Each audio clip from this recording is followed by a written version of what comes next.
crowded nights, roar of the field burning bright, shadows clash in the fading night.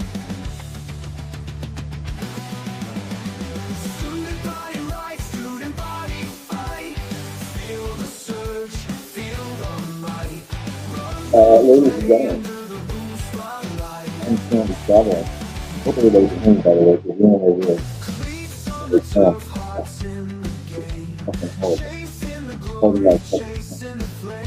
welcome to another edition of Student Body Right. I'm your host, Ryan Smith, and everybody is tuning in to Kansas City Jaguars. Thanks to the Student Body Right Singers. Hope everybody enjoyed this weekend's football action. Again, I am on vacation, but I would figure I would do at least one show this week. Student Body Right, dedicated to all things college football. Coming up at 8:10, Mr. Otis KIRK.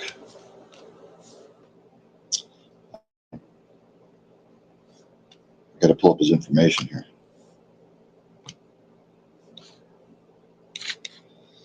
At Otis KIRK 23. He covers Arkansas Razorbacks for Hogville and Pig Trail Nation. All his content is free. Please register at hogville.net. I thought I saw him come in there for a second, and now I don't see him. Yep, he was there, and now he's not. Again, this is sort of going to be like fly by the seat of your pants kind of thing, because I'm not exactly sure how good the internet's going to work here. Again, I'm on the road, vacation. Haven't been anywhere in a while. So, but he's coming up, hopefully at 8:10. I saw him try to pop in here, and then he disappeared. And that's not good. And then coming up at 8:30, Neil Stopchinski. No, not Nitcha. What am I looking at here? John McKechnie. Sorry about that.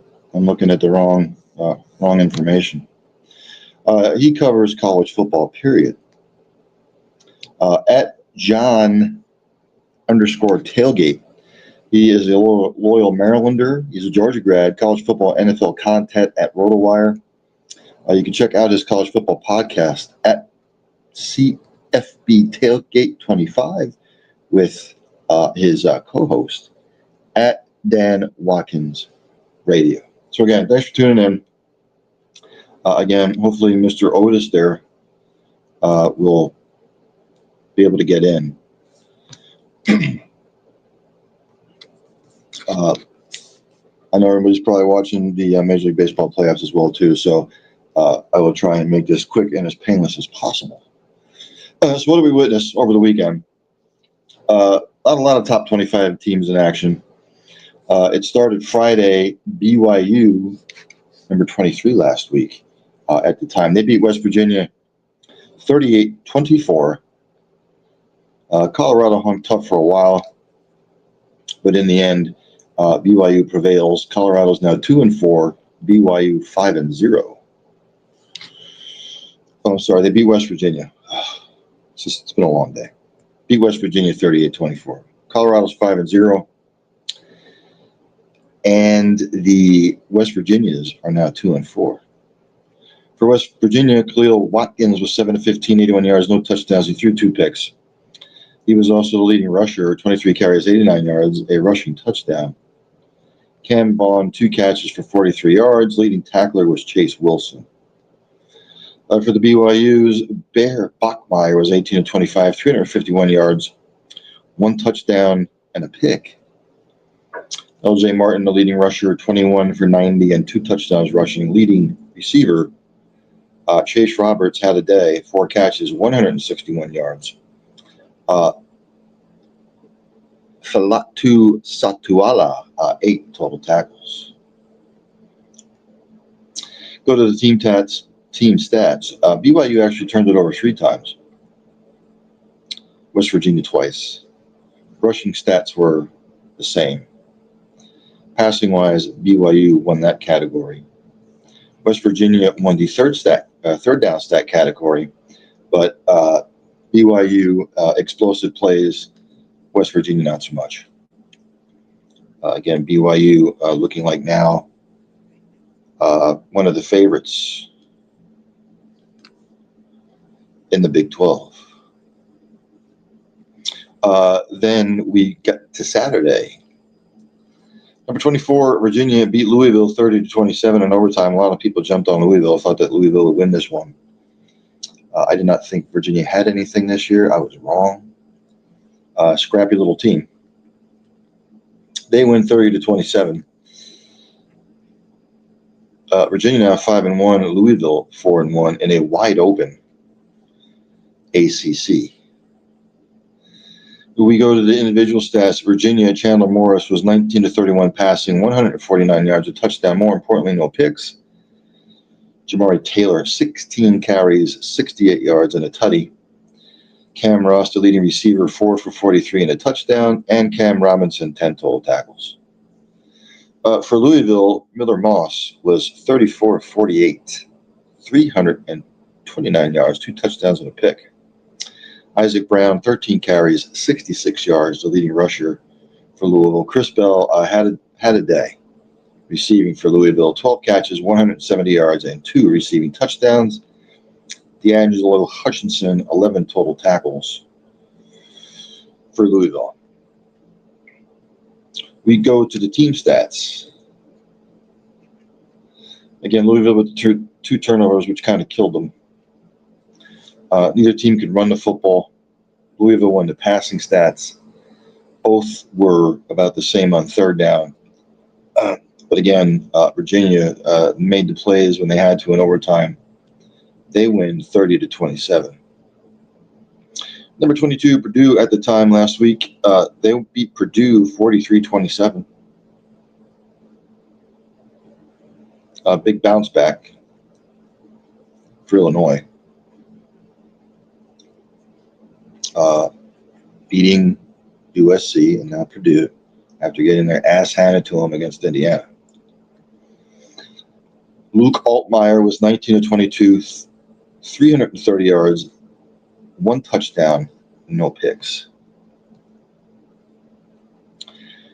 Carlil Valentine, 22 carries, 95 yards, and a touchdown for Illinois. Hank Beatty, have yourself a day. 5 catches, 186 yards, and a touchdown, a leading receiver for Illinois. Jaheim Clark, 7 total tackles. For the Purdue's, Ryan Brown was 30 of 50, 302 yards, a touchdown, no picks. Antonio Harris, 4 rushes for 69 yards and a touchdown, leading rusher. Purdue receiving Michael Jackson, Michael Jackson III, 14 catches, 94 yards, leading receiver. Charles Correa, 15 total tackles. We go to the team stats. Purdue with the turnover, 2 turnovers to Illinois' none. Really killed Purdue. Purdue actually won the running battle. Illinois won the passing battle.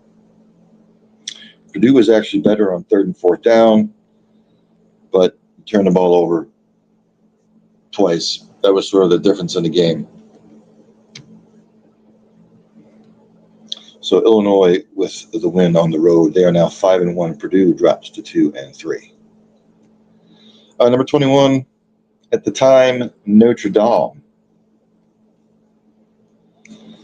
They beat Boise 28-7. A little bit tougher than probably what Notre Dame's fans would have wanted, but look, they get the win. Both teams are 3-2. We go to the individual stats. Boise State. Maddox Madsen, horrible.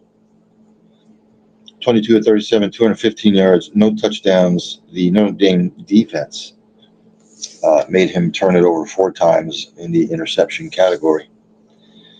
Sire Gaines was the leading rusher, 11 carries, 39 yards. Chris Marshall, 4 receptions for 58 yards, was the leading receiver. Ty Benefield, 8 total tackles, leading tackler for Boise. For Notre Dame, C.J. Carr, 15-23, 189, 2 touchdowns. More importantly, no picks. Jeremiah Love, 16 carries, 105 yards, and a touchdown. Jordan Faison, 6 catches for 83 yards. Kingston Villamu Asa, 8 total tackles. The team stats, again, if you're turning it over 4 times and the other team's not turning it over any, you're going to lose the game. So, again, both teams now 3-2. I see him in the green room. Let's bring him on. If it does it for me here, let me add him to the stage here. There he is. Hey, how you doing? That's I'm sorry, I forgot to hit enter the studio, man. I mean, I've done this a million times, and I'm sitting here waiting for you, and I'm thinking he's not going to show, and then all of a sudden, dumb hit the enter the studio. Yeah, I'm sorry about that. That's fine. Thanks for joining the program. Look, Arkansas. When I look at them, obviously they fired Pittman. I didn't think he did a horrible job, but look, when I look at this team overall, offensively, OTIS is not the problem. Their defense is not good. That's where the problems are. I harken back to the Memphis game. Looks like they had that game in hand. They let Memphis back in it, and that was sort of the downfall for Mr. Pittman. Look, the defense is what it is. Are they going to have like this drastic turnaround? No, probably not. But the season's a little bit salvageable. But what say you on the current situation of the team? I know Bobby Petrino's back as the coach. I don't know how many times that guy gets chances. But what are you looking for out of Arkansas the rest of the way here in the SEC? Well, I think the main thing is more enthusiasm, more spirit on defense, more hustle, more desire. I mean, just want to. I mean, a lot of defense is just want to, and and I mean, I haven't seen the desire there really the last 3 games, and at times, really a lot of times, but I think he'd be happy if they, regardless of the out. Well, he wants to win. I mean, we know Bobby. He wants to win, but I mean, I think he'd be happy just to start out with, just to see them busting their rears, going to the ball, tackling better. I mean, it's the worst tackling team I've seen. And so, I don't know. I mean, I think to answer your question real quickly, we would just say just more, a better attitude, more hustle, more desire, just aggressiveness, Look, again, the offense is clicking. They're in top 10 across the nation in a lot of categories offensively. But when I took a look at the defensive stats, I mean, they're categorically 100 or worse in a lot of defensive stats. Like you said, you want to see a lot more enthusiasm on the defensive side of the ball. But other than the enthusiasm, Otis, where has this team gone wrong defensively other than the enthusiasm? I'm sorry, what did you say?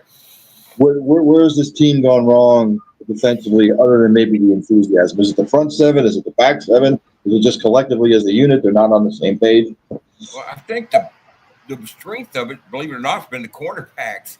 The defensive line's not been getting much pass rush. Linebackers were highly touted going into the season. They haven't played well. The safeties been hit and miss. The cornerbacks, Julian Neal and Kenai Walker played pretty well. The edges now, Quincy Rose Jr. and Philip Lee have played pretty well too. But interior on the defensive line, the linebackers and the back end, the safeties, that's been the biggest problem. But they've all had their moments where they've just looked lost. But I think I think a lot of it was Coach Williams was asking them to do things. They didn't know what they were doing at the time. I mean, Coach Williams kept bringing that up. You got to give the kids a chance and just play football. Don't try to win the chess match every time, or chess game every time.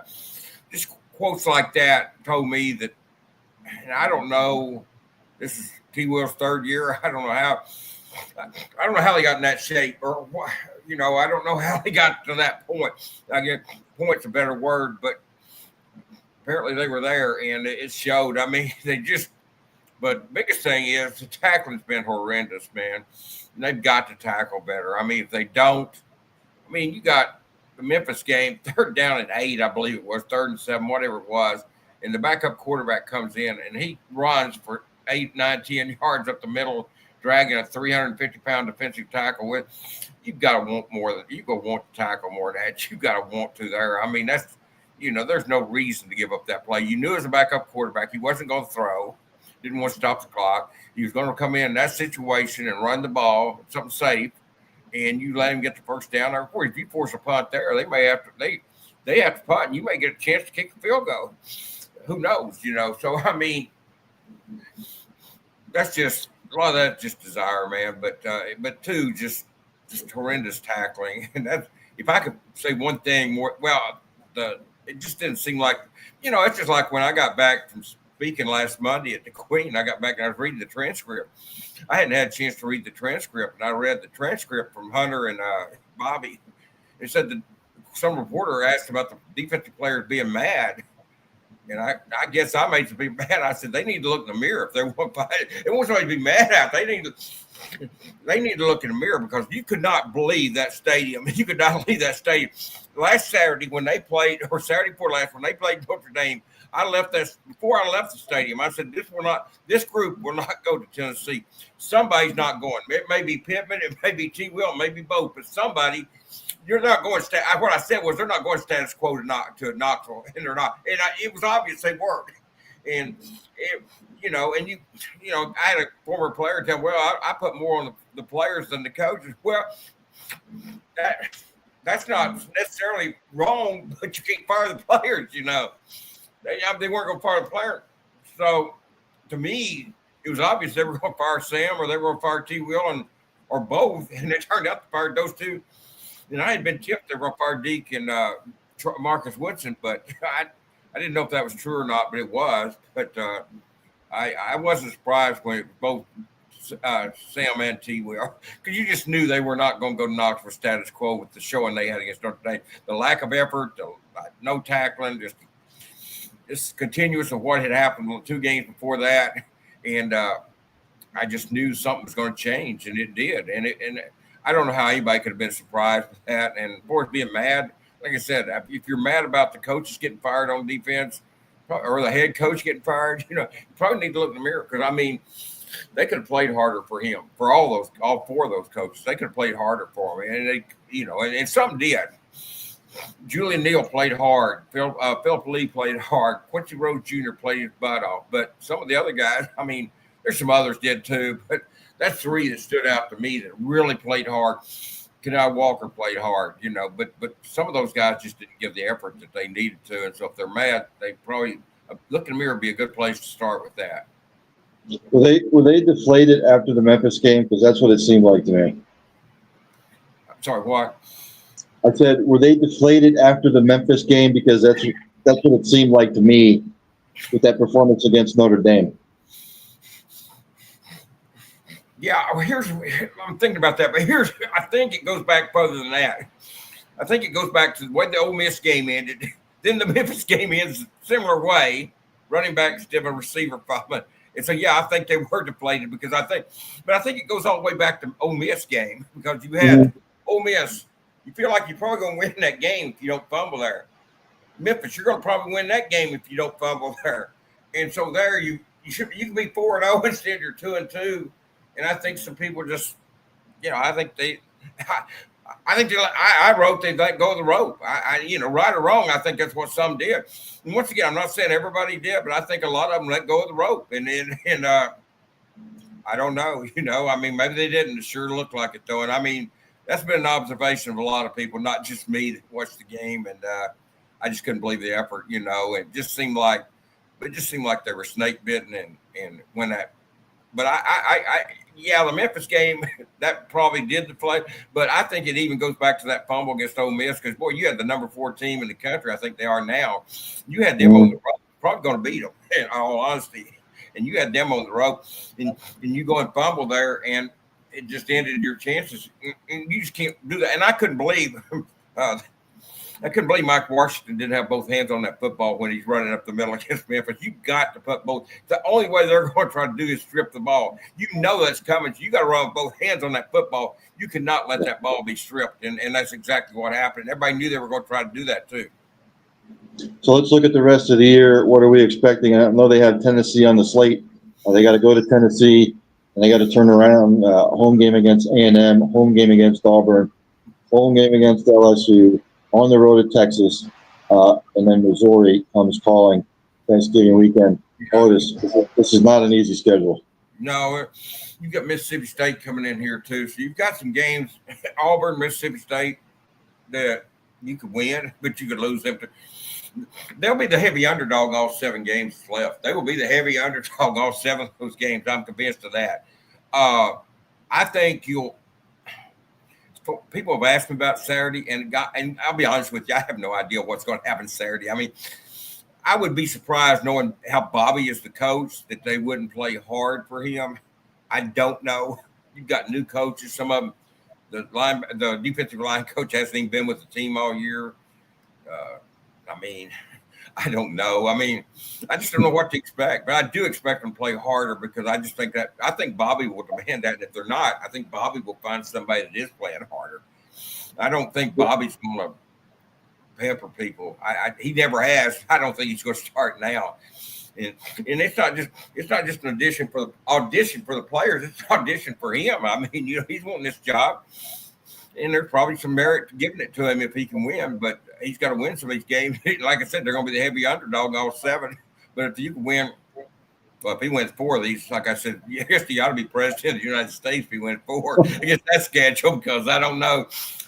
I don't mean coaching Arkansas be enough to give him for that feat. But no, just seriously, I mean, if he wins 3 or 4 games, I mean, I don't see anybody else getting that job. I don't know. I'm not, and believe me, I'm not predicting he'll do that. I'm just saying that's a big if, and that's what I'm saying. If, not that he's going to do that. I'm sure not saying that by any stretch. Saturday. I'm anxious to see him play Saturday. I think this is one of the most interesting games I've covered, because you don't know what to expect. It's a different scenario. Usually after a coach gets fired, a team comes out and plays pretty well. Look at UCLA. They beat Penn State, after they fired their coach. UCLA comes out and beats Penn State. So a lot of times you fire the head coach and the team plays harder. I've seen it a million times. So I don't know. But if that happens Saturday, Arkansas could have a chance, but that's a long shot, a big long shot. Sorry, Otis. Can you still hear me? Yeah. Having some technical issues here. I can barely make out what you're saying, but going forward with the rest of the year, what is Arkansas's record going to be at the end of the year? I'm not going to say 2-10. I don't think Bobby's going to go 0-7. I don't think he's going to do that. I'll say 4-8. 4-8. Yeah, I can see them beating Mississippi State. I can see them beating Auburn. The other games, Auburn, Mississippi State. Those are 2 games that I could probably, if I had to pick, if you put me on the spot and said name 2 games, it would be Auburn and Mississippi State. But I don't think Missouri is unbeatable. I think they've had the benefit of a soft schedule. I mean, Missouri beats them every year, though. Arkansas finds a way to gift them the win every year. But 4-8. Hope I'm wrong. I hope they're 6-6. And like I said, if they are, heck, Bobby ought to be coach of the year. Well, Texas isn't what we thought they were going to be. Why not beat Texas? So that would be a hell of a thing for the Arkansas program. So that's one thing. If you start winning, if you win some of these games and you turn this thing around, then you're not looking at, a defeatist attitude. You're looking at, hey, if you win 1, you may win 2, you may win 3. That's the thing. If you can get it turned around early enough, you might win some of these. I mean, I think all these games are winnable. They're all losable, very losable, but they're also winnable, all of them, including Tennessee. But it's going to play a lot better. I mean, they had Ole Miss on the ropes. Let's don't forget that. They had Ole Miss on the ropes at Oxford. Everybody think, this team sucks. Notre Dame. 2 weeks before that, they had Ole Miss on the ropes. And if they could do that, they could do this. And I think Bobby's a better coach than Sam. So we'll see. Anything can happen. But I'm going to go safe and say 4-8. Okay. Ladies and gentlemen, that's Otis KIRK, at Otis KIRK 23 on the Twitter machine. He covers the Arkansas Razorbacks for Hogville and Pig Trail Nation. Please register at hogville.net. Otis, enjoy the rest of your season, my friend. Thanks for coming on. Okay, so, thanks. Sorry I'm late. I'm an idiot. I forgot to enter the studio, man. And I've done this a million times, and I'm sitting here like an idiot. Thanks, man. Appreciate That's you. okay, man. Have a good one. Thank you. Otis Kirk, ladies and gentlemen. Yeah, Arkansas. Look, Frank Broyles is not going to be risen from the grave. Those days at Arkansas are over. The Lute Holtz days, I know Lute Holtz did an admirable job after Broyles left. But look, Arkansas every 5 years or so has a good season, or they're 9-3 or 8-4, make a decent bowl, win a bowl game, and then they just can't put the cohesion together. They can't put the consistency together with that program, and just to compete in the SEC. Remember, they were part of the old Southwestern Conference. It was Arkansas, Texas, Oklahoma, SMU. They have had limited success in the SEC. Now, as I peek over, it's not showing me the score of the Kansas City game. I saw somebody posted that the Dodgers were up. I don't like the Dodgers either. I can't stand the Dodgers, but I hate the Phillies worse.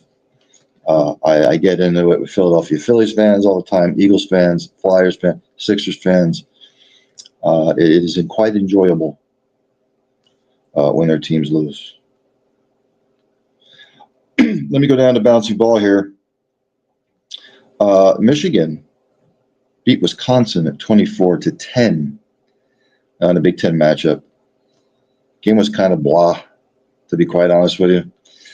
For Wisconsin, Hunter Simmons was 18-29, 177 yards, no touchdowns and a pick. Dylan Jones, 17 carries, 63 yards and a touchdown for Wisconsin. Vinny Anthony II, 9 catches, 97 yards for Wisconsin. Matthew Wynn, 9 total tackles for Wisconsin. For Michigan, Bryce Underwood, 19-28, 270 yards, a touchdown, no picks. Justin Haynes, 19 carries, 117 yards, and 2 touchdowns rushing. Donovan McCulley, 6 catches, 112 yards, and a touchdown. Jimmy Rolder, 7 total tackles. For the team stats for this particular game, again, Wisconsin turned it over once. They couldn't really run the football. Michigan basically had this game in control. Michigan improves to 4-1, Wisconsin 2-3, and I see him in the green room. Back-to-back guests here. Let's bring him on, if it'll let me bring him on. It's trying to do something.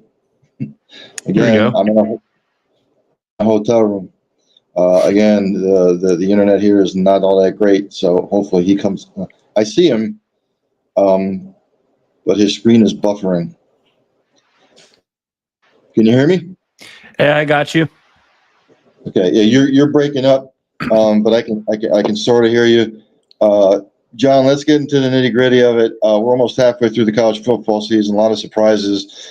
I guess one of the big surprises is that the number 1 and number 2 preseason, Texas and Penn State.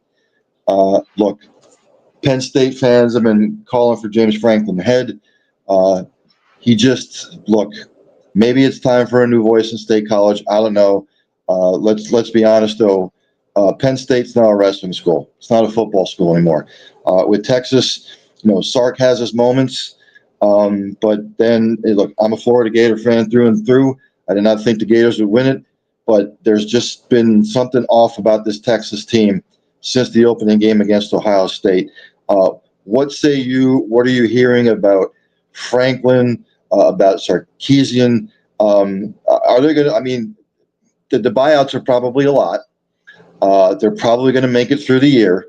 But look, they're probably both going to have to run the table to make the college football playoff at this point. Yeah, absolutely. So I'll start things off with Penn State and James Franklin. I think we have both ends of the spectrum as far as like the being dragged through the brutal emotions of college football the last 2 weeks for Penn State, right? Like you have the further evidence that James Franklin can't win the big game. You're at home, whiteout game against Oregon. This is your chance to change the narrative. You lose in double overtime, heartbreaker. But you get the chance the next week. You're like 35-point favorites against UCLA. Just go in there and take care of business. Those guys were not expecting to get into a fight there, and UCLA just took it to them. And I think, looking at the box score, a lot of the times, if you have an upset of that magnitude, something fluky has to happen, right? Like there has to be a ton of turnovers, maybe a special teams touchdown, things like that. UCLA just beat them straight up. Like Penn State had all of one turnover in that game. So ultimately, with Franklin, the buyout is going to be massive. He's basically a god king in State College. That's going to be tricky for that university to get out from under. I'm not sure what all the red tape in that is and whether it's really feasible for them to move on. But I think the fan base was probably teetering on Franklin after Oregon, and it's going to take a lot for him to win them back. They have to beat Ohio State, basically. I think that their shot at making the college football playoff is almost nil at this point. I mean, that UCLA loss is brutal. You pretty much have it's not going to be a pretty 10-2 if they make it to 10-2. And I don't think they're going to beat Ohio State. I don't think they're going to beat Indiana. I think Iowa's going to be tough. So we're looking at like 8-4, I think, for this Penn State team. And that's huge disappointment relative to expectations preseason. As far as Sark goes, Texas just pushed all their chips to the table on Arch, right? Like they've been building this hype around him and everything for 3 years. That their whole identity is basically based on Arch. He takes over at SEC Media Days. You got columnists writing articles about how Texas is the new Alabama, despite having not won anything, since the Vince Young days. And now it's all kind of come to bear here, where this Texas team just isn't remotely what it was supposed to be. And I think it starts on offense, and I think it starts with Arch. I think it was fascinating how on that last drive on Saturday, the kid comes in, Caldwell, maybe his name is, he comes in after Arch gets his helmet knocked off. He completes a pass that kind of sets Texas up in good position, but Arch, bad throw, and the game is over. So Texas, gauntlet of a schedule the rest of the way. That Oklahoma game is going to be no picnic this week, even without John Mateer. They still have to go to Athens. I think we're looking at it at an 8-4, 7-5 type of season for these Longhorns as well. I don't think that means necessarily the end of Sark, but I think Texas, the program, put the cart before the horse a little bit and just assume that by having the NIL setup that they do and by having this guy in Arch Manning, that they're about to take over college football for the next 5-6 years. And that is clearly, not the case right now. So some soul searching needing to be done there in Austin as well. Looking at everything overall, I always get college football fans that are, Ohio State's this, and Miami is the taste of the town, and Oregon's where they should be. And I always tell people, look, pump the brakes, relax. All teams are right now are 5-0 and 4-1. Nobody's proven anything. I've been a big proponent of getting rid of the AP and the coaches poll, period. If the publications like Phil Steele and some of the others, if they want to come up with their publications and they want to rank teams, that's great. The AP poll and the coaches poll used to have their place. They don't anymore. Look, just let the season play out till like maybe the 7th or 8th week of the season, and then have the College Football Playoff Committee come out with their rankings. Is there any sort of credence or traction to getting rid of those particular polls at all? I think with college football, I know that, in recent years, tradition has been steamrolled a little bit, but I think that the powers that be are going to keep this. I think it generates more intrigue for the sport to just have rankings. For the casual fans, I think more than anything, there's an appeal to having the number next to the names, so you can kind of figure out if it's a good game or not. So I don't see them going anywhere, but I do feel like you're right in the sense that they've lost their credibility in a sense. I think that we see every single week, and now that there's the transparency where they grid it out, you can see each voter and each voter's top 25, and you can kind of tell who's mailing it in, who's phoning it in. That one writer got caught just totally BSing earlier this year. I forget who exactly it was that they still had ranked it in like the top 10 when coming off of like a really bad loss, and then they had to like go on social media and defend themselves and be like, look, I'm not going to show you how the sausage gets made here, but I definitely spent a lot of time on this. And it's like, no, you didn't. So, I think that the AP poll in particular has come under some scrutiny this year and kind of done itself a bit of a disservice with some of the voting members really, showing their butts.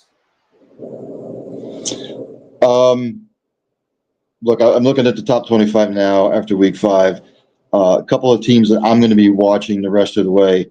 I think Texas Tech is a really good football team, and I think they're going to make some noise the rest of the way. Texas Tech is one I'm looking at. Look, and I say this with a little bit of trepidation. I've seen this out of Miami before, and I know people say that this is a different team. They're loaded. I heard that last year too. And of course, they faltered in the end.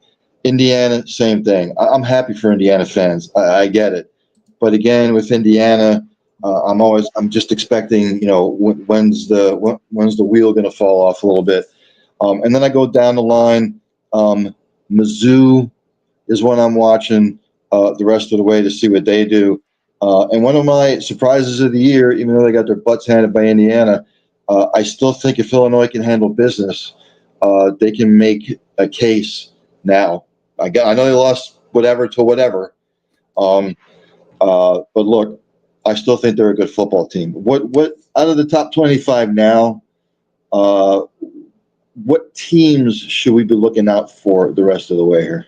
Yeah, I want to circle back on your Missouri point, because I think that they've been kind of like working in the shadows. Like they haven't had a marquee game yet, so we kind of know, for the most part, unless you're actually making a conscious effort to watch Mizzou, you see their score on the bottom of the ESPN ticker and you see that they crushed whoever it was, but you don't really know anything about them. Now they have a quarterback in Bo Pribula who has been amazing. Like he is making Penn State fans, I think, doubly upset about the way that this season is going. He obviously had to transfer during the winter window last year.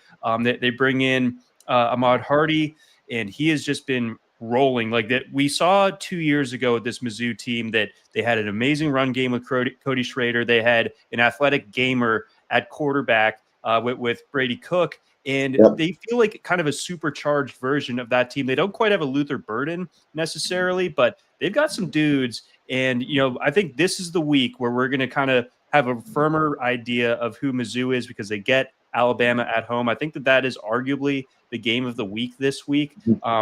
If Mizzou wins that game, everybody's on notice, in my opinion.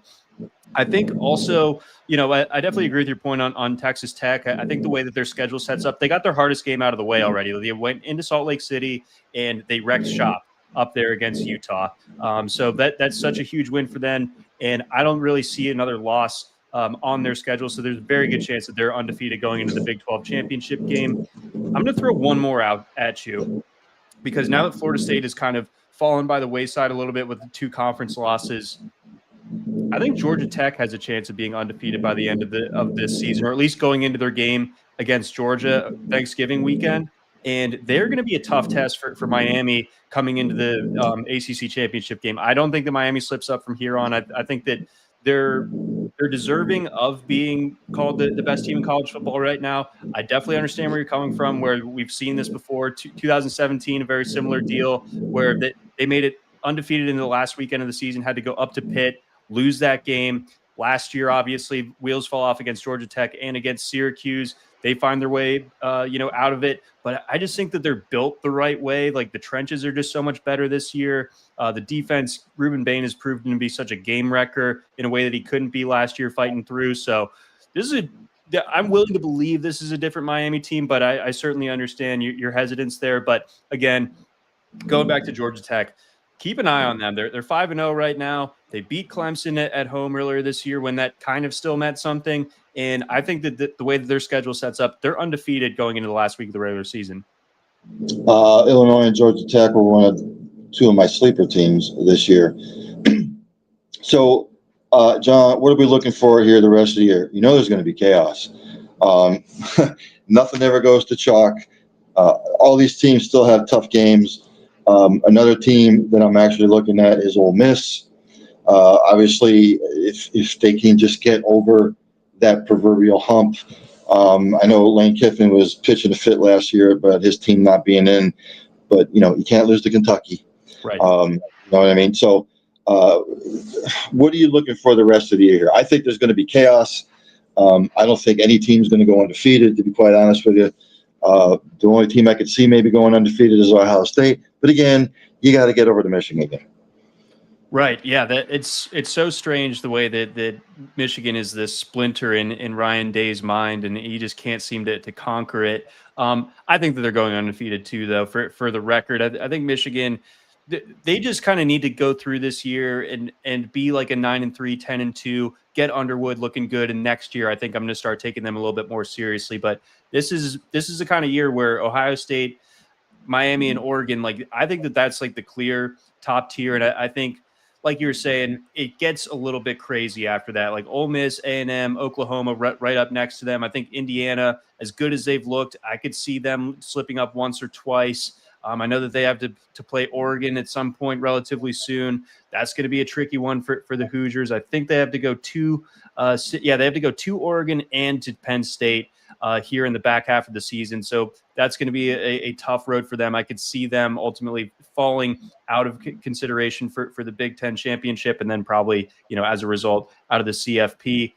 A&M is like the least buzzy top 5 team right now. It seems like they're taking care of business. I thought, even though they were a 2-touchdown favorite against Miss State, we've seen Miss State either beat Arizona State or push Tennessee to the brink this year. Quality win to not just beat them, but like dominate them. Like that, at no real point did you feel like Miss State was truly in that game, especially after like the first quarter. So if A&M can keep this rolling, I think that they could be dangerous. I like the way that they're built, and I like Mike Elko a lot. But as with anybody in the SEC, you've got a gauntlet of a schedule. They got to go to LSU, they got to go to Missouri, and then finish out at Texas. So those are their kind of 3 games circled on their calendar. If they slip up twice in that and cost themselves a bid in the SEC championship game, they're another team that is currently ranked in the top 12. They could find their themselves on the outside looking in.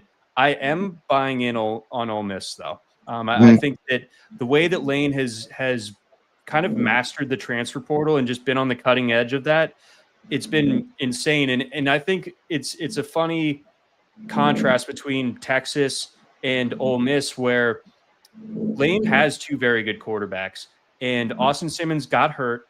He turns to Trinidad Chambliss, and he's just like, you know what? This guy is playing the best for us right now. We got to keep going with him. And that's a hard decision for a coach to make, politically speaking. You're talking about Simmons all off season, and he's the next guy, everything like that. But the reality changes, and suddenly you just kind of have to roll with the hot hand. I think I come back to maybe like Georgia in 2017 when Jacob Eason, he was supposed to be the guy. He gets hurt first game of the season. Jake Fromm takes over. The results are great. So you got to stick with them. And that's a hard thing for a coach to do. It's a hard thing to, get everybody pulling in the same direction when it's a quarterback controversy. Lane's really doing that with kind of masterfully. They got a game coming up in Athens in a couple weeks. That's going to be proving ground for them. But I like the way that Ole Miss is playing so much more than I like the way that Georgia's playing right now. Georgia's not getting any pressure on the defense or on the quarterback. So I could see Ole Miss winning that game in Athens. And at that point, I think you're looking at Ole Miss very, very, very likely being in the SEC championship game. Yeah, I like Ole Miss a lot this year. Ladies and gentlemen, is it McKechnie? It is, yeah, nice. John McKechnie at John's _tailgate. He is a loyal Maryland. I'm just reading off your ex here. Loyal Marylander, which I'm where I'm at right now. Georgia grad, college football, NFL content at RotoWire. You can check out his college football podcast at CFB Tailgate 25 at Dan Watkins Radio. John, enjoy the rest of the season. I will pick your brain after the regular season is over. Wonderful. Thanks again, Ryan, for having me on. Really appreciate it. And enjoy the rest of the show. Enjoy the rest of the season. We'll talk soon. Thank you, sir. Thanks for coming on. Yep. Ladies and gentlemen, John McKechnie. The Kansas City Chiefs are up on the Jaguars 7-0. So what I'm going to do here is just go through the rest of the scores from last week. I'm not going to go through any stats. Been a long day already. Cincinnati upset number 14 Iowa State 38-30. It really wasn't close. I know Iowa State made it close late, but number 12 Georgia handled Kentucky 35-14. Number 11 Texas Tech, really solid football team. I really like this football team and the direction they're headed. They win 35-11 over Houston. Some people had Houston winning that game. Again, the shocker, number 7 Penn State. They made a game of it late, but again, it wasn't close. Penn State was playing from behind. Penn State loses 40-37. Number 5 Oklahoma took care of business against Kent. I said Kent would not score. I was right. 44-0. Number 3 Miami holds off a late rally by number 18 Florida State. They beat them 28-22, and of course, they can claim the state championship. Woohoo! Number 9 Texas goes down to Florida 29-21. My Gators with a solid effort. Well, I was waiting for them to blow it. Number 6 Texas A&M pulled away from Mississippi State 31-9. And number 1 Ohio State handled Minnesota fairly easily 42-3. So let's go to this week. Excuse me. Number 24 South Florida travels to North Texas. South Florida is favored by 1.5. Went back and forth on this game. I'm going to take North Texas with the upset. I'm going to go North Texas 30, South Florida 28. Then it all starts on Saturday. Number 1 Ohio State travels to Champaign, Illinois, to take on number 17 Illinois. Ohio State favored by 14.5. I just hope Illinois makes it a good game. Not that Illinois shits the bed at home. I still think Ohio State wins it. I'll go Ohio State 35, Illinois 21. Number 4, Ole Miss takes on Washington. Ole Miss is favored by 32.5. Excuse me.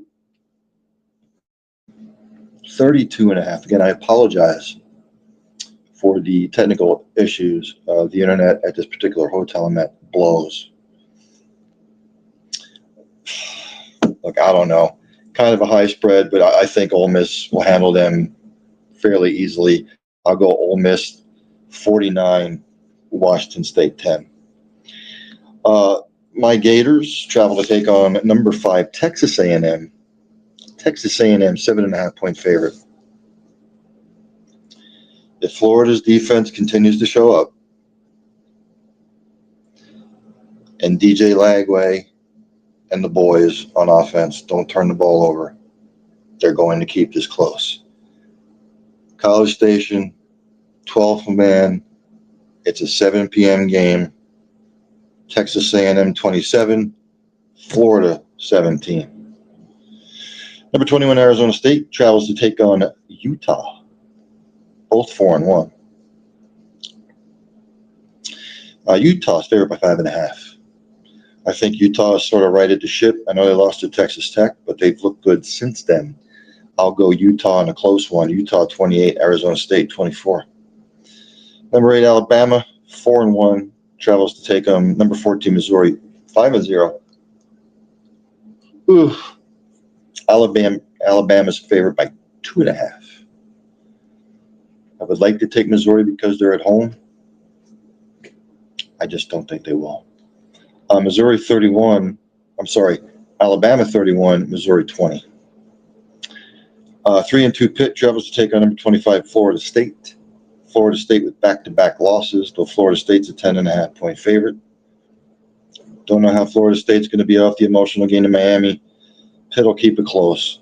Florida State 27, Pitt 24. Number 7, Indiana at number 3, Oregon, both undefeated. College game day is going to be there the whole 9 yards. Oregon's favored by 7.5. Oregon with the home cooking, 3:30 start.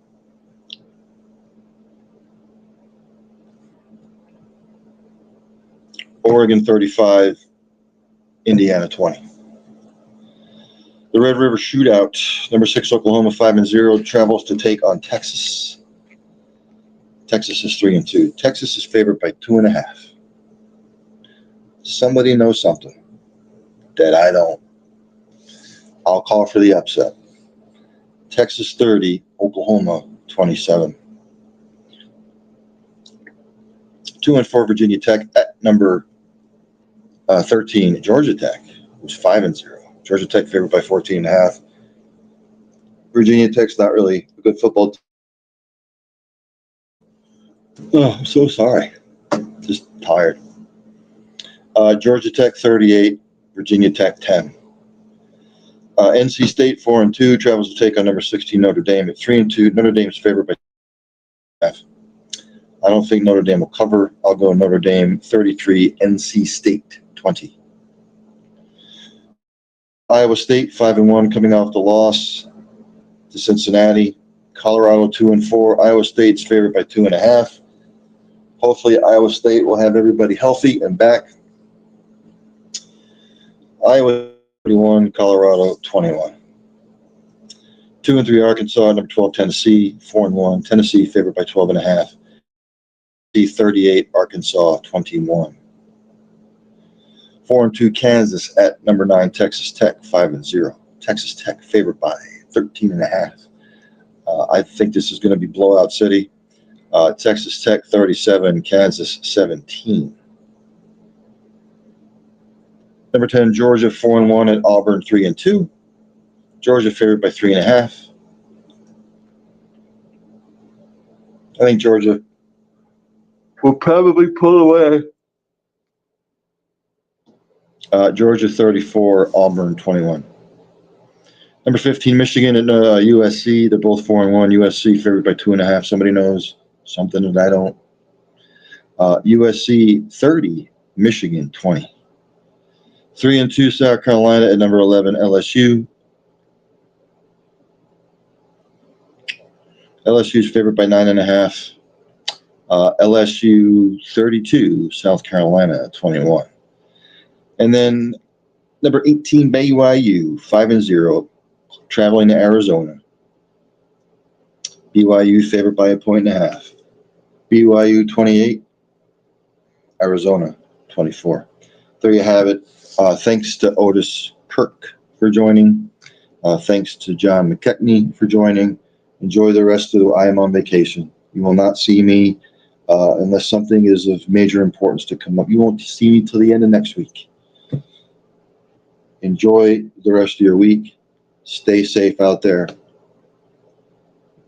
Everything's in full swing now, so enjoy it. Have a safe and happy weekend. There's only thing one left to do. That's for the student body right singers to play me out. Have a good night, everybody.